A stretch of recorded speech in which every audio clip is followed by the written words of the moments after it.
સુરત કાપોદ્રામાં હોસ્પિટલના તબીબ સામે છેડતીના આરોપનો મામલો. તબીબને મારનાર વધુ એક આરોપીની ધરપકડ. મોહિત ધાસકટા નામના આરોપીને પોલીસે ઝડપી પાડ્યો છે.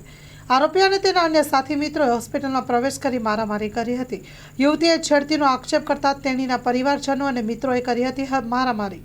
યુવતીની ફરિયાદના આધારે પોલીસે સામસામે ગુનો નોંધ્યો હતો. ગત 29મી જાન્યુઆરીના રોજ ઘટના બની હતી. સ્ટોરી રિપોર્ટ બાય સુરતથી સતીશ કુંભાણી સાથે કેમેરામેન ચિંતન ગજેરા.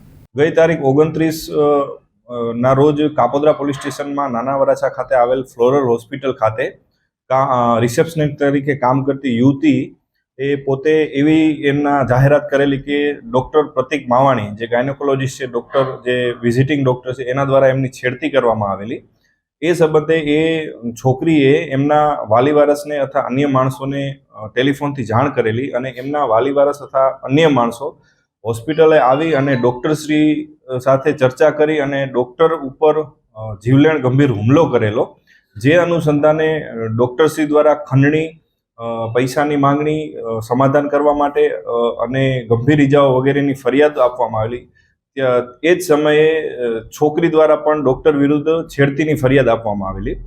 આ બંને ફરિયાદોની તપાસ તટસ્થ રીતે ચલાવવા માટે ઉપરથી સૂચના અને માર્ગદર્શન મળતું હોય.